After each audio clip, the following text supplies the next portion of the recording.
Crystal knew nothing of her past and family history until she found out the Van Cliff wolves hunting her smelled of her mother. This raises the mystery: why are these wolves after her? And what secrets are her family hiding? Thank you for your subscription and likes. What would you do if it were you? You can leave your thoughts in the comment section. 𝐿𝐷𝐵 Mummy. I remember being only 7 years old wearing my favorite Bubbles night dress. Bubbles was my favorite Powerpuff Girl, and because of that, my father had also adopted that as a nickname for me. Crystal. My mother sighed, looking down at me from where she was doing the dishes at the sink. You're supposed to be asleep. I didn't say anything. I just placed my thumb in my mouth. A habit that I was yet to curb. Nightmares. My mother guessed. I nodded. My mother looked a lot like an older version of me. Or at least that's what people told me. I always thought she was much prettier with her big and long hair, which she always found new ways of styling. Her dark, beautiful skin. Her round hazel eyes and the beauty spot right above her top lip. For me, at that age, there were two sure marks of gorgeousness: dimples and beauty marks, two things I didn't have. Well, Daddy is sleeping. She spoke as she walked over to the pantry and took out a box of Maryland chocolate chip cookies. My favorite. I won't tell if you won't. She whispered as she picked me up and placed me on the high stool beside the island. She walked over to our refrigerator and took out a carton of milk and 2 glass cups. Our little secret, okay? She winked at me before pouring the milk. Daddy didn't like me eating processed sugar or cow milk. He was a vegan who was all about the organic lifestyle.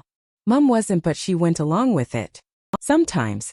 You could always trust that she'd indulge in her guilty pleasures one way or another. She loved steak. She sat on another high stool and faced me as if we were friends and I wasn't her daughter, and not to mention, a child. Tell me about this nightmare. She spoke like she was ready to handle whatever it was already. Like it was no match for her. It was a wolf. I spoke in a whisper. For a minute I thought I saw her frown. A wolf? She asked carefully. I put down the cookie I had picked up, suddenly feeling a churning in my stomach. A big bad wolf with sharp teeth and red eyes. I shuddered. Baby, are you sure? She asked, reaching forward to finger my freshly done twists. Yes, Mummy, it's big and gray and it follows me around. It follows you? She asked, seeming surprised. I leaned forward as if I was about to tell her a secret. Sometimes I even see it when I'm awake. She furrowed her brows at me. She absent-mindedly fingered her necklace. She was quiet for too long. Then she finally spoke again. Maybe the wolf is trying to be your friend, Crystal. She suggested. He's scary, Mummy. I protested. Oh, my baby girl. She reached forward and picked me up, placing me on her lap. Let me tell you a story. It's about a big, scary, powerful king. His eyes shone red like the wolf in your nightmares. Everyone thought he was scary as well. His strength intimidated the other kingdoms. But all he tried to do was provide a good life for his own people. Everyone but his own were afraid and jealous of this nice, misunderstood king. So one day, the kings and queens of the other kingdoms attacked the poor innocent king, taking his kingdom and all his people. I remember listening intently as she told the story. That's sad. I frowned. It is. She agreed as she stroked my hair. Take out your necklace, baby. I took out the crystal necklace. Remember how I told you to never take off this necklace? Yes. I responded. I didn't mind having it on all the time. I liked the pretty purple color. Never forget. You see, the king in the story is our ancestor. The necklace has magical powers. It keeps people from misunderstanding us the way they did the king. I gasped. So our eyes will turn red too? No. My mother laughed softly. What I'm trying to say, baby, is that we shouldn't judge scary-looking things too harshly. If the tables were turned, we would be the scary monsters. I sighed. Okay, Mummy, I won't be scared of the wolf anymore. Great. She kissed my cheek. Now off to bed for you. Oh, and Crystal. Yeah. Do me a favor and don't tell Daddy about this story. I cocked my head to the side. Why, Mummy? She just gave me a small smile. He wouldn't understand. How many were they? Captain Park asked me. I tried to think. The 3 who attacked Peter's car. The other 3 who came after May, Joshua, B, and I. They could have been the same ones, but I had no way of knowing. 6, I think.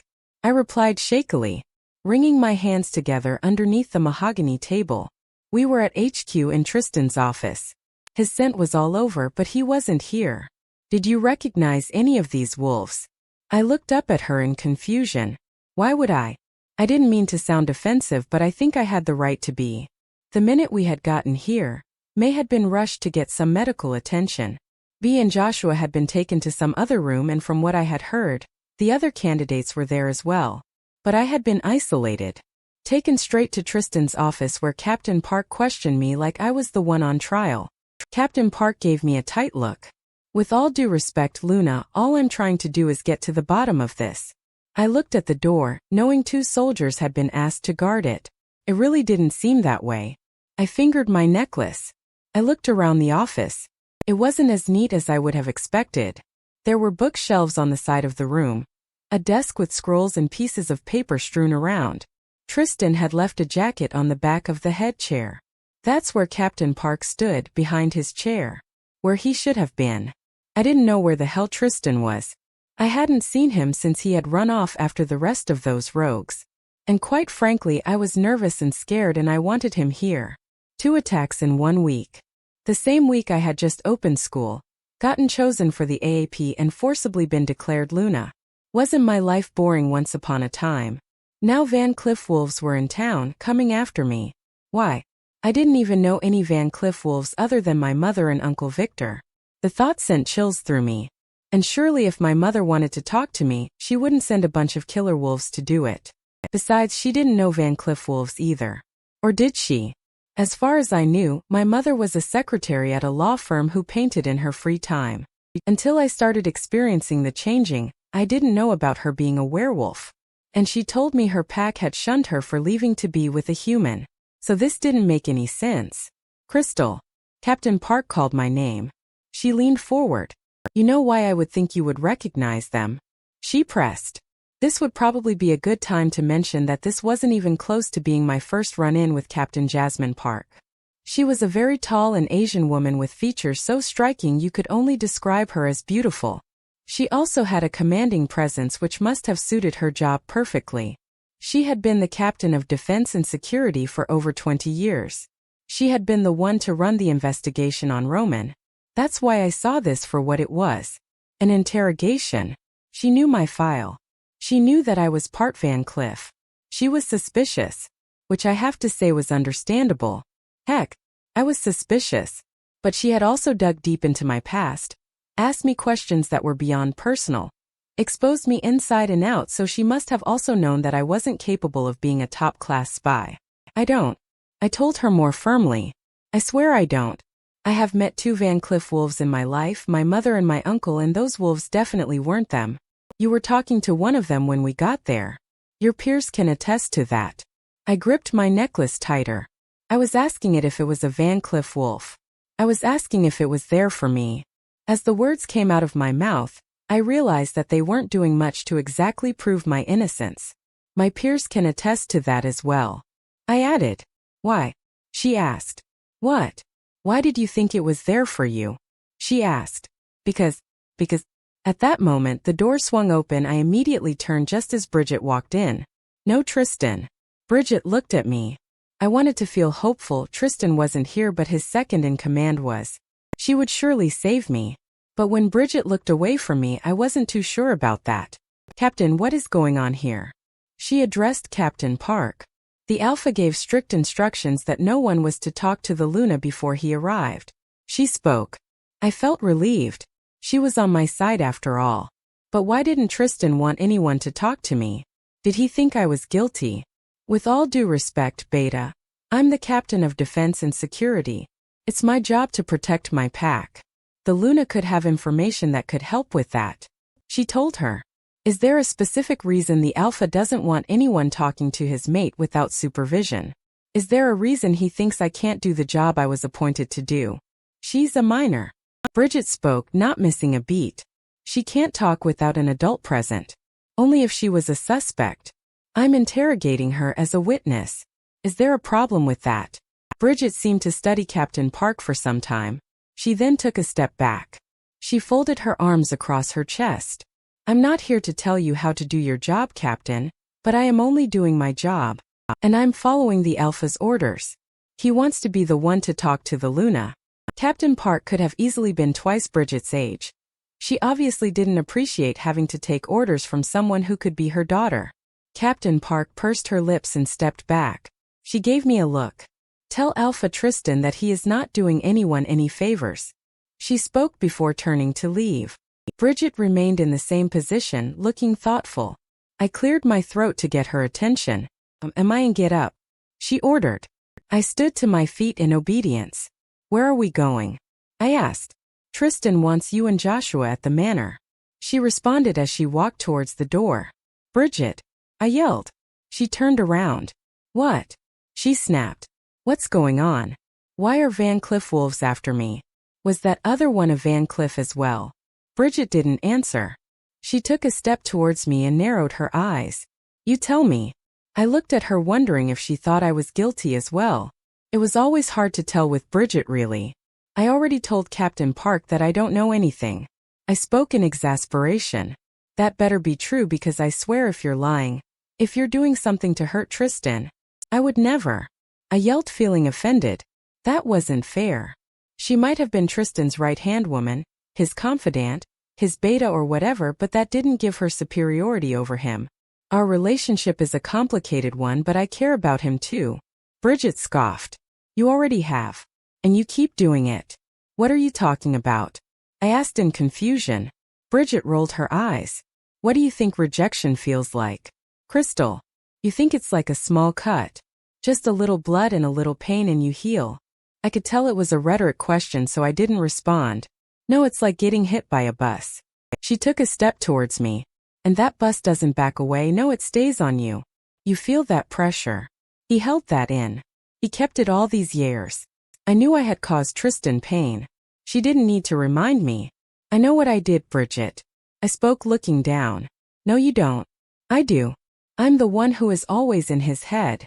She continued. You were happy. You were running around town with your little boyfriend.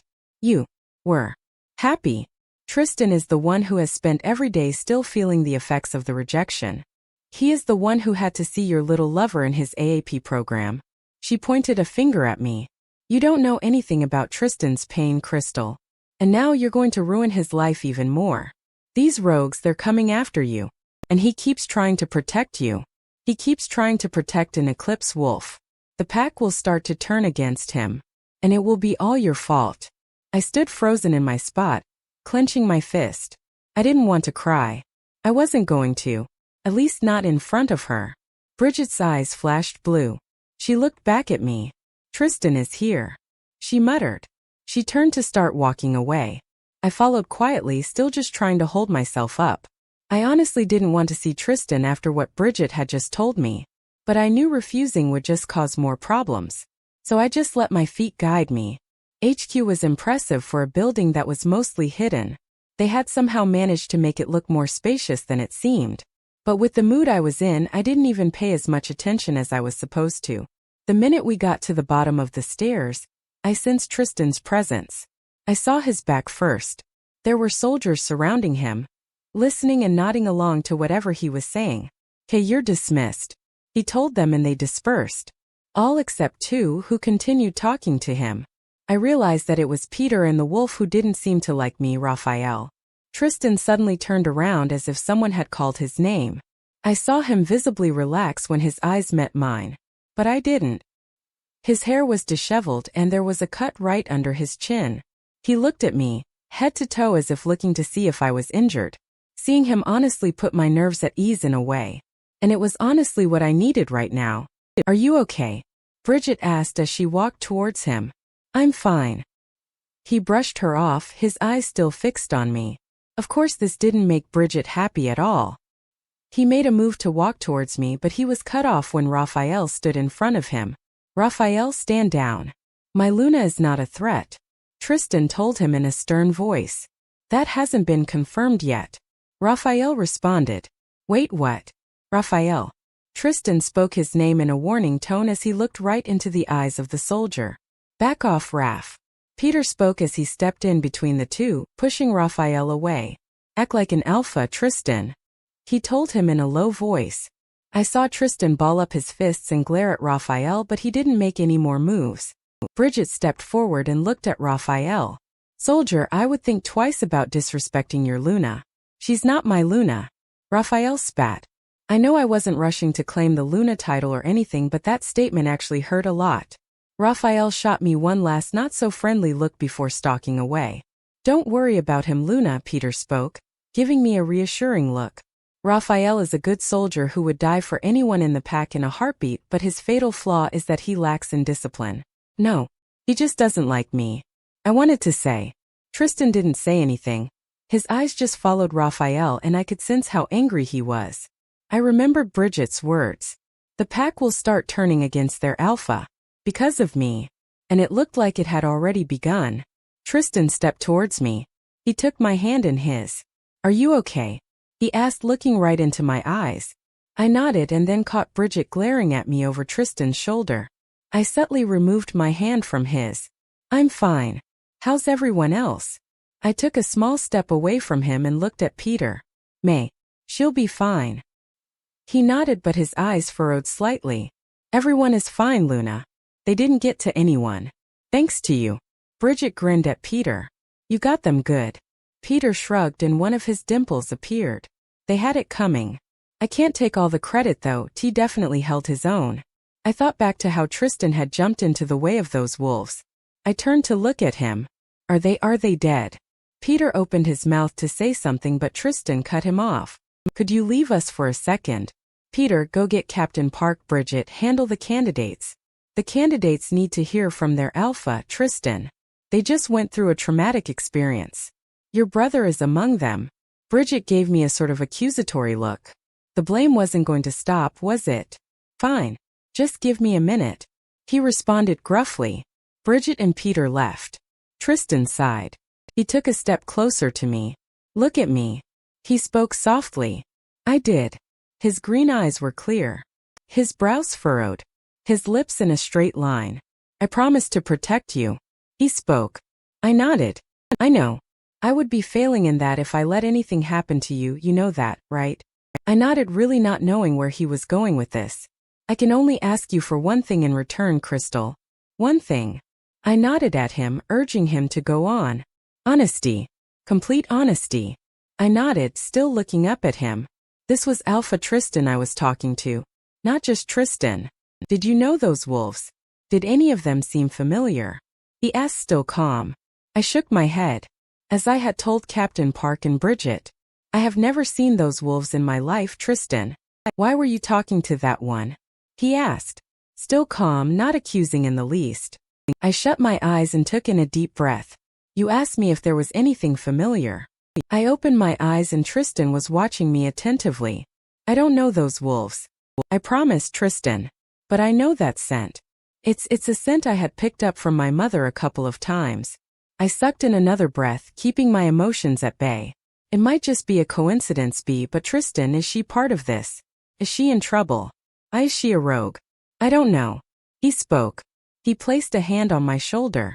But I will find out, okay? Promise. Without thinking, I wrapped my arms around him. When I realized what I had just done, I pulled away. Bridget was right. It wasn't fair. I couldn't keep playing with his emotions. Thank you. I told him. He simply nodded. We should go talk to your peers. He held out his hand for me. I looked at it skeptically. You're my Luna. He spoke. The rest of the pack needs to see that. I knew what he meant. If anyone was going to accept me, even in this temporary arrangement, they needed to see me at Tristan's side. Tristan led me down the hall. Holding his hand felt like he was sharing his strength with me. And I needed that. We reached the waiting room where the candidates were all seated. It was right in the reception area. A mostly white room with 3 white sofas on 3 corners. Allison and Andre took one. B and Joshua and were on the one opposite theirs, holding hands. Bridget was already in there, talking to Courtney in a corner. The minute we walked in, they all rose and bowed. Bridget's eyes fixed on our interlocked ones. Thankfully, Tristan chose that moment to let go and step forward, hands behind his back. Tristan cleared his throat. I hope you are all doing okay. Today must not have been easy. He spoke, sounding businesslike. No kidding. Andre chuckled nervously. Everyone just turned to give him a not now look. Anyway, Tristan continued. Thank you all for your bravery. You showed us exactly why you were picked for this apprenticeship in the first place. Tristan continued. Courtney Ryan. Courtney immediately perked up. Yes, Alpha. You showed outstanding courage and skill in getting your peers here while your instructor fought off those rogues. Because of that, you get the privilege of escorting Lady Melrose and May to the Diamond Lake for a diplomatic meeting with the Reese pack. I saw Courtney's face brighten and I could tell she was trying her best to keep her excitement in check. Thank you, Alpha. She spoke with a curt nod. As apprentices in training, this will definitely go down as one of the most memorable moments in your life. But let it also be a lesson. There'll be more days like this. Days in which you'll have to face enemies and make the right calls. If this is where you all really want to be, you'll all work hard to better yourselves. But just know this, today I stand here as your Alpha, and I am proud of all of you. 𝐿 Tristan. You do realize that you're in serious trouble, right? Bridget spoke as she walked behind me. Is the Luna secure?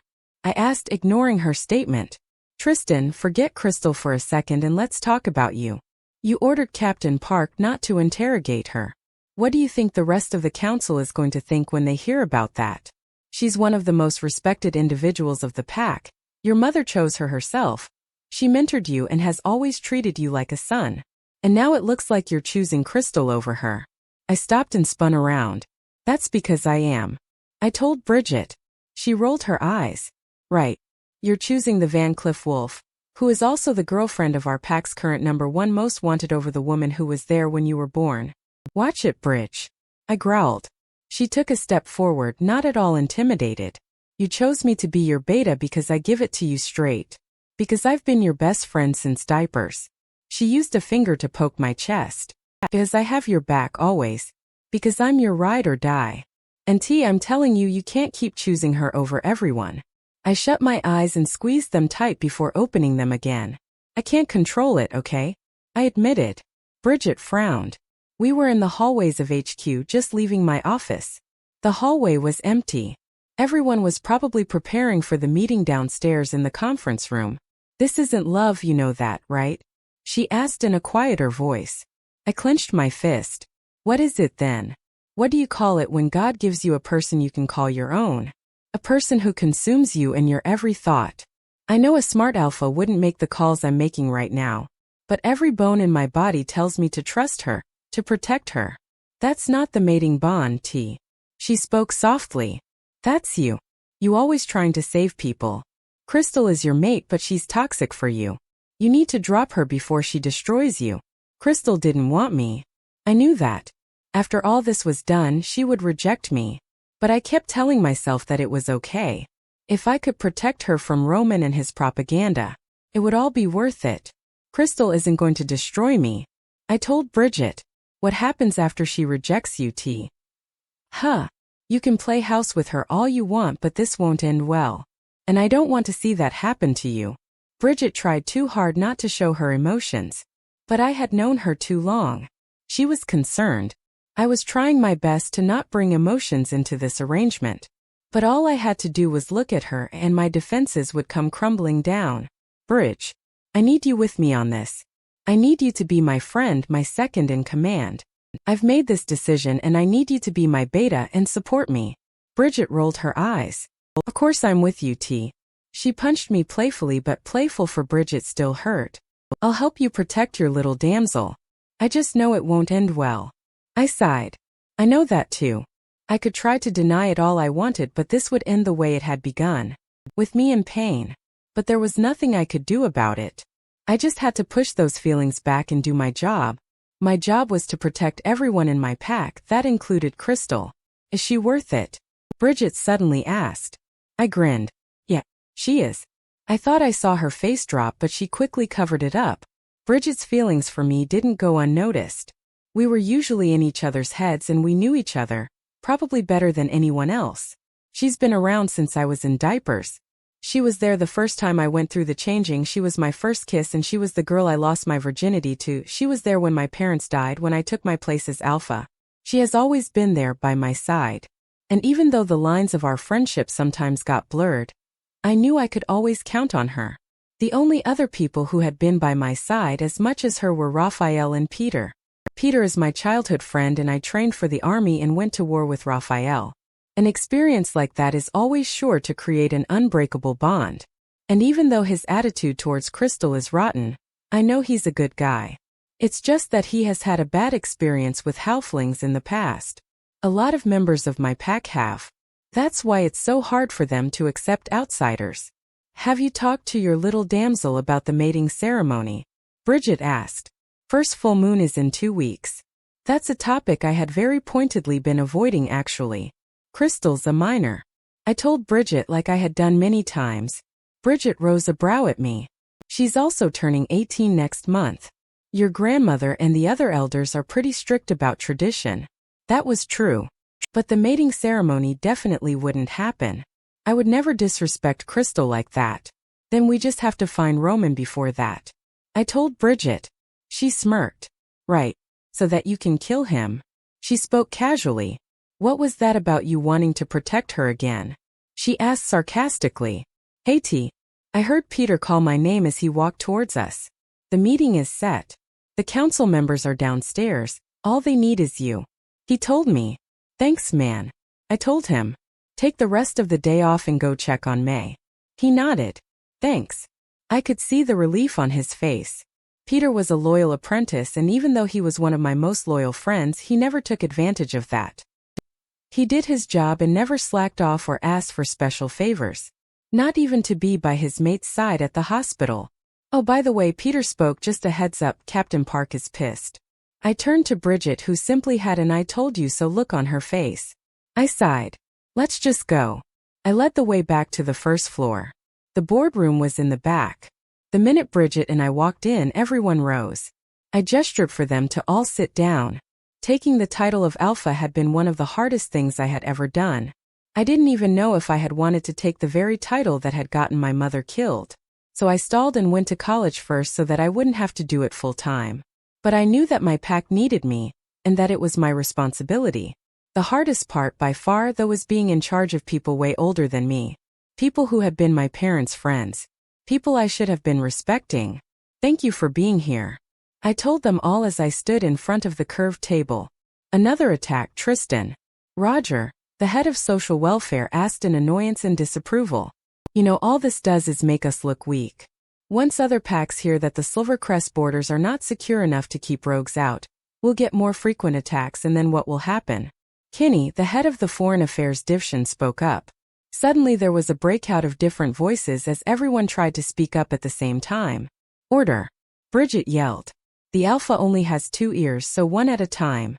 Alpha, your mother would have had this handled by now, and yet here we are asking you for answers and you don't know anything. Is this the kid, Roman? Mary, the head of food and nutrition, asked. Is he responsible for these attacks? I don't think so, but I believe he's definitely part of them. I told her. Why don't we have answers, Alpha? It's been months and we still don't have leads. She continued. Her words frustrated me. I knew that we didn't have leads, and of course it drove me crazy that I still didn't know who Roman had been stealing information from. We successfully managed to capture the rogues who attacked us today. I told her. I have complete confidence that with Captain Park's help, we'll finally be able to get answers. You have them? Here. In Woodfell? Roger asked, his eyes widening. Roger's bark had always been worse than his bite. He talked and sounded tough, but there's a reason my mother put him in charge of social welfare and not under security and defense. His words were moving, but when it came to action, he was a coward. Yes, I replied. Where are you holding them? He pressed. That's above your clearance level. Bridget spoke up. I gave her a grateful look. The last thing we needed was Roger spreading the word that we had rogues right in the secret prison under HQ. He gave Bridget a nasty look. As if she cared. I might have had a problem bossing around these adults, but Bridget definitely didn't. From the get-go, she had taken up the beta job with no trouble. The only people who know where they are being kept are Captain Park and Counselor Majory. I nodded at the other older woman who was my head of the justice wing. Do we get any information? Roger asked in annoyance. How are we supposed to reassure the pack if we're blind in this? This is a sensitive investigation. Giving too much to the pack could cause panic. I explained. Like the fact that we're now dealing with Van Cliff wolves. Captain Park spoke. My head shot towards her and where she sat casually. I narrowed my eyes. Now she had done it. Van Cliff wolves. Mary yelled. Alpha, tell me you're kidding. The Van Cliffs are back. Is that who the traitor was spying for? Does this mean another war?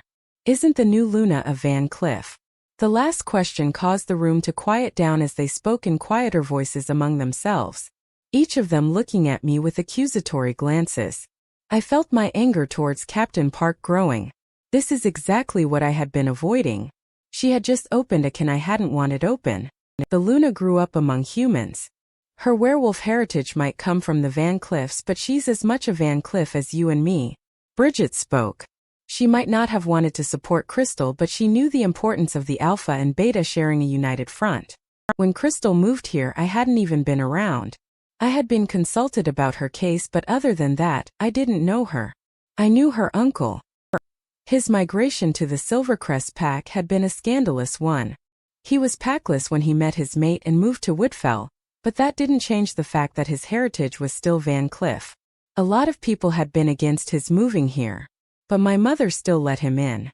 It was either that or have him and his wife be packless, and no upstanding alpha with a conscience would ever do that to one of their own.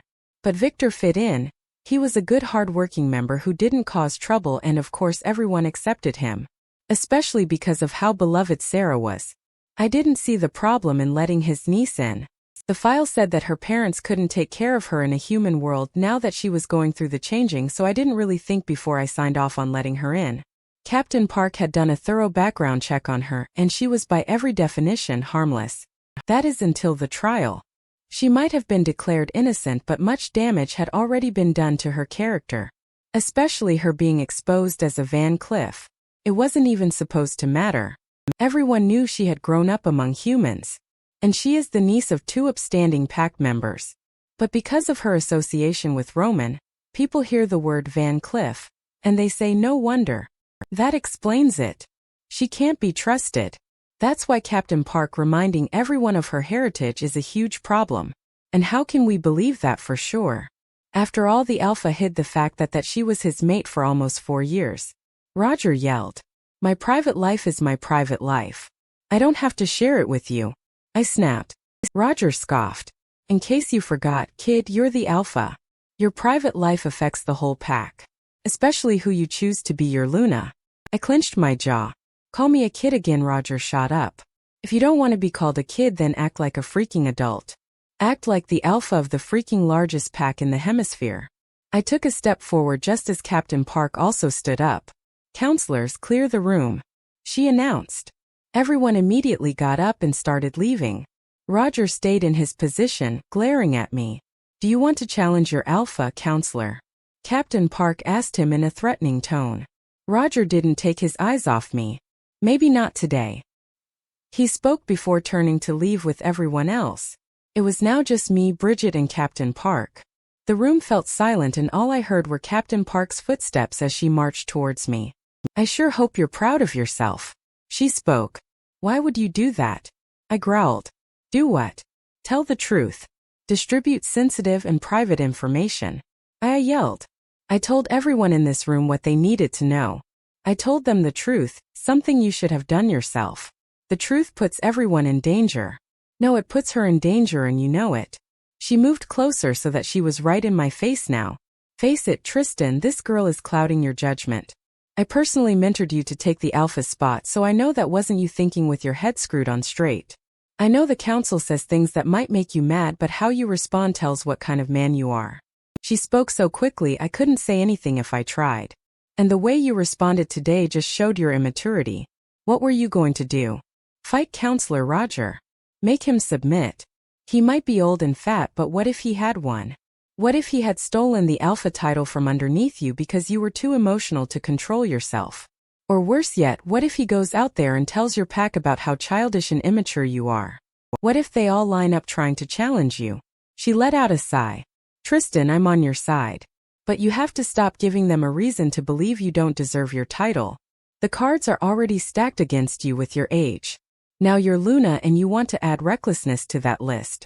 She placed a hand on my chest, which I hadn't realized had started heaving. Breathe. I took in air through my nostrils and let it out, trying to let out the extra rage. I'm on your side, remember that. Captain Park spoke again. I knew that. She's one of the only counselors who believed I could take over being alpha after my parents died, and not just because she had been good friends with my mother. She took me under her wing and advised me every step of the way. I trusted Captain Park as one of my inner circle men. But her turning everyone against Crystal was not cool. You just made things so much harder for Crystal. I told her once I felt myself begin to breathe normally again. Crystal is a problem. I'm just surprised that you of all people don't see that. She told me. Her eyes darted to Bridget, who was leaning against the wall in the corner with her arms across her chest. She raised them. Hey, don't look at me, I already told him that. Gee, talk about my supportive beta. I guess now that the audience was gone, she didn't have to pretend. Crystal is innocent. I spoke. That's what you want to believe, but Van Cliff wolves are following her for a reason, Tristan. And it frustrated me that I didn't know what that reason was. Why did trouble keep following this girl? Listen, Tristan, I'm not judging. The mating bond is clouding your judgment. So let me, your head of security and defense, do my job without you holding me back. I looked at Bridget. She just shrugged. I knew why she didn't want to say anything. She of course agreed with Captain Park, but she knew I wanted her on my side. I felt like I was backed into a corner. On one hand, my pack's safety expected me to take the proper precautions. And on the other, my gut knew Crystal was innocent. She didn't ask for any of it. You have complete control over the investigation, Captain Park. I finally spoke. But I handle Crystal. There was no way I was letting Crystal go through a witch hunt trial again. Captain Park didn't look happy. Suit yourself, Alpha, but I'm telling you, you won't be able to protect her forever. Now if you'll excuse me, I'm starting by questioning the only other Van Cliff wolf we know. The uncle. You didn't say the family was off limits. With that, Captain Park walked off. As soon as she was gone, Bridget approached me. You know she's right, she said. I pinched the bridge of my nose in frustration. Just get me the updates from the tale we assigned to Crystal. I ordered. Yes, boss. Bridget replied with a roll of her eyes. I watched her walk off. As I said, I would do anything and everything to protect Crystal this time around. Teeny-eye. You are not failing werewolf history, not if I have anything to do with it. Roman spoke as he settled down on the grass beside me. What I thought was going to be a romantic picnic in the park with no mountain climbing whatsoever turned out to be a surprise study session. I have to say I was impressed by the effort though. He had made flashcards in his old notes and books, and all my favorite snacks were here: chocolate-covered strawberries, tortilla chips, salted pistachios. The works. How did you even know I was failing history? I groaned as I picked up a chip and bit into it. Kat always hated the fact that I liked eating tortilla chips without dip. Kat. Roman shrugged as he leaned against the tree we had chosen for shade. I rolled my eyes. I usually wasn't embarrassed by my grades. I worked really hard for them after all. But then there was werewolf history, something I hadn't even known existed until recently. So of course I wasn't thriving there. Roman saw my expression. Come here. He spoke, having me lean on his chest. He tucked a stray strand of curly hair behind my ear. This was one of the rare times my hair wasn't in braids. Hey, just give it some time. You'll get it. Most of the kids here grew up hearing stories about their heritage and their werewolf ancestors, so this comes as second nature to them. I sighed. I could hear Roman's steady heartbeat. And you? How did you get the hang of it? I felt Roman shrug. I lived among humans for about 9 years until Alpha Gene found me and brought me here. My foster parents might be crappy, but even they taught me about the history of the wolves. I felt Roman tense up. He always did when he talked about Sal and Ally, his foster parents. I took his hand in mine and intertwined our fingers. The Silvercrest pack is all I've ever really known as home. I looked up at Roman. His jaw was fixed and he looked off into the distance. I tried to follow his gaze, but all I saw was a little boy laughing as he was being chased by what looked like his father. I felt his hand run through my hair. I like your hair like this. He spoke, smiling down at me and breaking the silence. He placed a kiss on my head. What's in here? I sat up and turned to face him. I knew what he was doing. I tugged on his curly dark brown hair, which was growing longer each month he neglected trimming it. You know I understand what you're going through, right? You can talk to me. He gave me a weak smile. You're not an unwanted orphan, babe. I frowned. Hello. Abandoned by both her parents. We're not going to argue about who has the most tragic backstory, Crystal. I took his hands in mine. Then let's just talk. Tell me yours, I'll tell you mine. He chuckled softly. Another time maybe. We have some studying to do. He tried to reach forward for a pile of flashcards. I stopped him. I love you, Ro. But I hate the mysterious and detached guy that you become when it comes to talking about your past. Please stop pushing. I'm not. I just want to fix the broken boy. Ro, I don't think you're broken. Then what's with the psychoanalysis all the time? Your mother brought you to the border of Woodfell and left you in the hands of your uncle. You have family here. I have no one. I stated at him, hurt by his words. I'm going to leave now. I spoke, grabbing my bag as I got up. Roman sighed. Crystal, wait. He scrambled to his feet as well and chased after me. He grabbed my hand. I pulled away. Oh, you remember my name. I thought I was no one. That's not what I meant. Oh, it isn't. I let out a huff of frustration. Okay, maybe you're right. Maybe I do psychoanalyze you. But it's not because I think you're broken. I just see the way you push people away. The way you constantly deny yourself happiness, and I have had people abandon me before. Sure. I have Uncle Victor and the rest of the Bensons, but I sucked in a deep breath, holding back tears. That doesn't mean I don't constantly live in fear. Fear that one day they'll wake up one day as well and decide they don't want me either. That could never happen.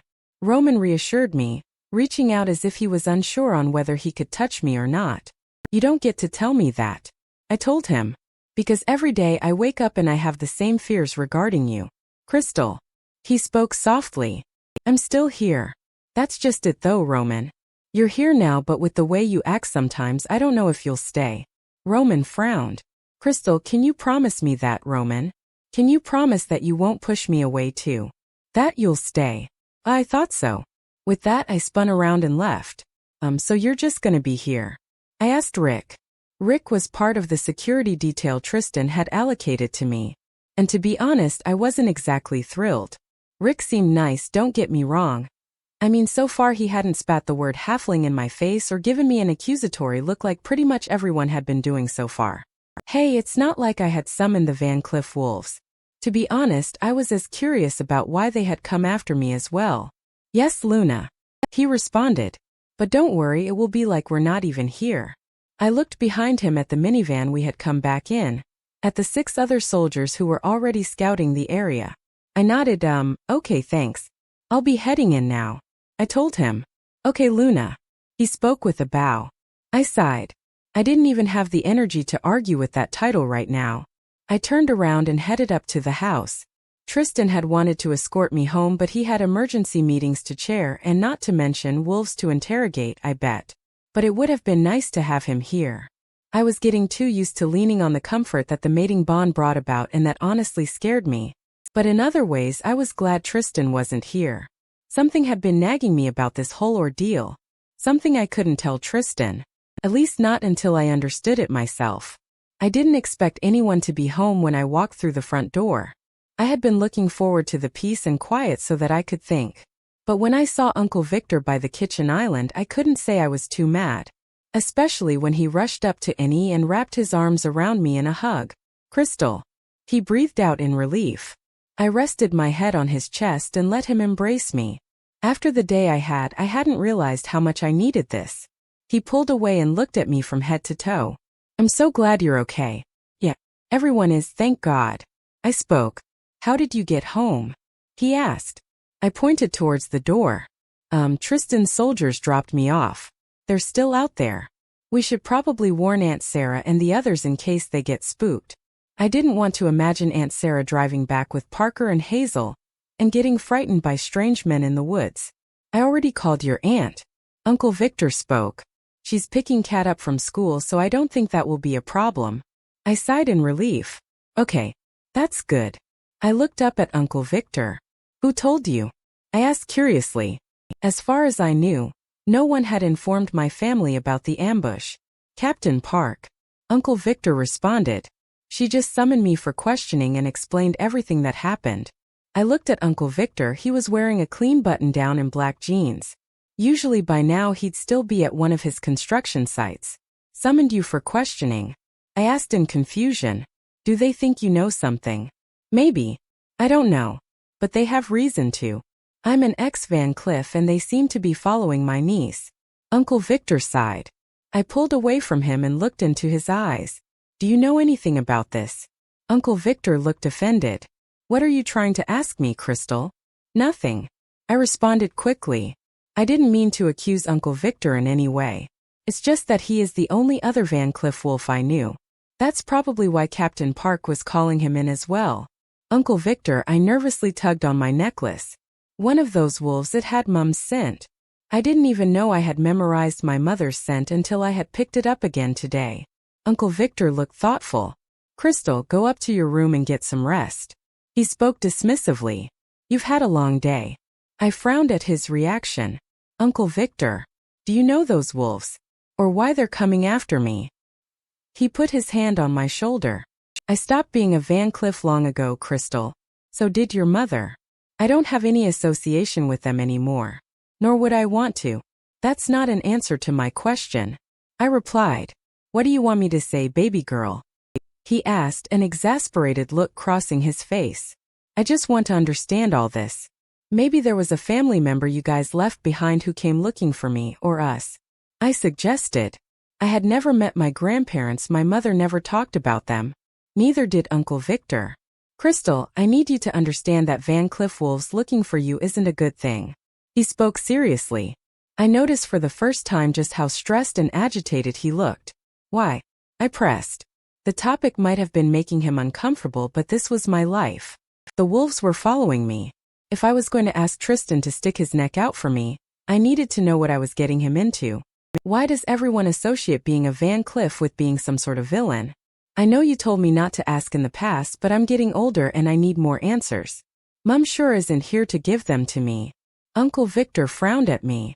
The Van Cleefs are the villains. He spoke. He looked away and let out another sigh before gesturing to a stool by the kitchen island. I took a seat and he sat in the one beside me but twisted to face me. Long ago, before the Werewolf Union, wolves lived by the natural law of the land. It was simple, each pack had their own territory. You cross another pack's territory without permission, and they have the automatic right to attack. If you wanted to enlarge your territory, you were allowed to fight for it. The stronger pack always got it and the weaker pack had to settle for what was left or migrate and find new land.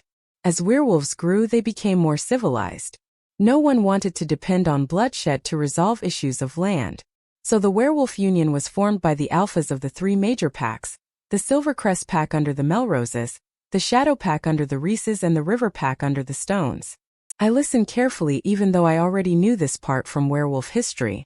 The Van Cleef's Eclipse pack was against the Union from the beginning, and even though they were a major pack, they refused to participate. Their alpha was old-fashioned and their way had always been to get land through violence. They didn't agree with the Werewolf Union's attempt to distribute land equally, so naturally they rebelled. The other packs tried to negotiate with the Eclipse Alpha at the time, 𝐿𝐼𝐻 Van Cleef. But he was set in his ways. And to show how much he disapproved of the whole thing, he had all the alphas of the major packs murdered by his spies. My eyes widened. No, only one survived, Trevor Melrose. Tristan's great-grandfather. There was a statue of Trevor Melrose in the town square. He was something of a hero to this pack. He was responsible for organizing the town socially and economically in a way that still worked today. But I saw now that he deserved more credit than was due. That act alone showed that 𝐿𝐼𝐻 wanted to do more than just dismantle the Union, he wanted to rule it. In his eyes, all other werewolves in this region had grown weak. He believed they needed to be reminded of their nature. Uncle Victor sighed and shook his head. That's how the war begun. The Van Cleefs against the Union. But it went on for so many years. I spoke in confusion. I thought you said it was the Van Cleefs against the whole Union. I didn't know about then, but right now the Silvercrest, the Shadow Pack and the River Pack could make up an army no one in their right mind would want to go against. 𝐿𝐼𝐻 was no fool. Uncle Victor continued. He wasn't going to start a war if he didn't have the manpower. The Eclipse Pack wolves have always been known for their strength and agility. They were born and bred to fight and hunt since the beginning. Your mother and I were raised in the same way. I frowned. Sometimes I forgot that Uncle Victor hadn't always lived in Woodfell. How did you guys get out? I asked. Uncle Victor looked at the ground. Say what you want about Van Cleef wolves, but I know a dictator when they see one. Others did too. There were people within our pack who opposed our alpha, but unfortunately not enough. Treason was punishable by death, and any attempt to overthrow the Van Cleef line proved futile. They respected the law of nature, and so they allowed anyone who was willing to challenge the alpha to go ahead. Lucien Van Cleef was the alpha at the time. I was still in the Eclipse pack, and I had never seen such a strong werewolf in my life. He was a natural killer and could take out 20 wolves on his own. I went to school with his son Xavier. He was a few years older than me but just as strong as his father. Let's just say anyone who chose to challenge the Van Cleefs was a fool signing their own death wish. My parents were staunch followers of the Van Cleefs. I was only 12 when I realized I was in a pack of monsters. Teresa did too. We started making plans to run away. It took 6 years, but we finally came up with a plan. Remember when I told you everyone loved Teresa? Uncle Victor gave a weak smile. I nodded. Number 1 on her fan list was none other than Xavier Van Cleef. Uncle Victor scoffed. The tough guy wasn't so tough when it came to your mother. He followed her around like a lovesick puppy, so she used him. I guess. Maybe using alphas ran in the family. I thought guiltily. Uncle Victor shrugged. He was our only way out. Leaving the pack boundaries was strictly forbidden. People who managed to escape did so purely by luck. They were heavily manned and guarded. But of course the alpha's son could definitely do whatever he wanted. Teresa talked him into taking us out of pack territory one day. And that's how we made a run for it. We managed to live among humans and stay hidden. Teresa was 20 and I was 18. She worked odd jobs and I worked on construction sites. Then you met Aunt Sarah. I guess. A smile took over his face. I was 22. Teresa and I had just decided to leave town because the war was getting too heavy, but then I met her. She was my mate. It had been obvious from the beginning. They let me into Woodfell, but they wouldn't let your mother in. Uncle Victor sighed. She told me it was okay and that this way I would finally be safe, then she left. Uncle Victor frowned. I tried to keep in touch with her, but she just disappeared. Changed her number and everything. I tried to look for her, but I couldn't find her. Next I heard from her, she was married to a human and had you. I was 12. I remember being bundled in a coat size too large. My mom had woken me up at the crack of dawn and stuffed me in her car. Next thing I knew, we were in a diner and I was meeting my Uncle Victor for the first time. 2 years later she was driving me over to live with him. Well, she does have a talent for disappearing. I muttered. Uncle Victor looked me in the eyes. Everything your mother ever did was to keep me safe. Bringing you here, I believe that was her doing the same for you. I fingered my necklace. We're Van Cleef wolves, will always find our way back to each other. I always thought Mom left me here because she didn't want me anymore. I was becoming a problem with the humans because I couldn't control my shifts and she didn't want Dad to find out. My mother had made me keep lots of secrets in the past. At first I didn't mind. I liked the way she would wink and say, "It's between us Van Cleef girls," like we were in a secret club. But over the years I had started to resent her for making me keep this one from my dad. Sure, telling a grown man that his wife and daughter could morph into large dogs was enough to drive anyone over the edge, but he was my father and he loved us. Surely he would find a way to deal with it. She didn't even let me say goodbye to him. Living among humans would have been hard, Crystal. Uncle Victor spoke. He had told me this too many times already. But I was in full control now. Why didn't she come back, Uncle Victor? Why didn't she come back for me? Uncle Victor sighed. I don't know, Crystal. I wouldn't be able to tell you because I don't know where she is or how to get into contact with her. What about my dad? He must be with her. I asked. My mother had given Uncle Victor strict rules not to let me contact my father in any way. It made me wonder what story she had told me because surely he couldn't have been okay with this. My mother had always been the one I looked to when it came to rescuing me. Scraped knee. Mum. Mean girls at school. Mum. Dad was my hero too, but in different ways. I nerded out over my love for history and numbers with him. We both couldn't get enough of Harry Potter, and he and I both loved trains and Greek mythology, things my mother found boring. He wasn't part of the secret Van Cleef Girls Club, but we had our own club that Mum wasn't a part of. Doesn't make a difference. If your mother doesn't want us to know where they are, Crystal, then we won't know. I'm sorry it has to be this way. He checked his watch and sighed. I have to go. Captain Park will be waiting. He began to get up, but I wasn't about to let this go so soon. This was the first time I was actually getting answers. Uncle Victor, you can't be okay with not knowing. I know you can't. My mom is missing and Van Cliff wolves are after me. Considering your history, aren't you scared? What if they found her? What if they're coming after us now? Uncle Victor shook his head. The war ended, Crystal. The Eclipse Pack lost. Your mother and I aren't in trouble anymore. Then why are they after me? I asked. Why is she still gone? Uncle Victor was quiet. I don't know, kiddo, I honestly don't. Maybe it was a coincidence, maybe they caught your scent and thought. He trailed off, then shook his head. They wouldn't even know your scent. He spoke. But whatever it is, I'll find out. You just stay out of it. He ordered. But, Crystal, you might be the Luna, but if the pack thinks you're dealing with Van Cliffs, not even Tristan will be able to protect you. He spoke. So keep out of this, got it? There's no conspiracy, baby girl. This has nothing to do with you, me, or your mom. I can't tell you where she is, but I can tell you for sure that we're not Van Cliffs anymore.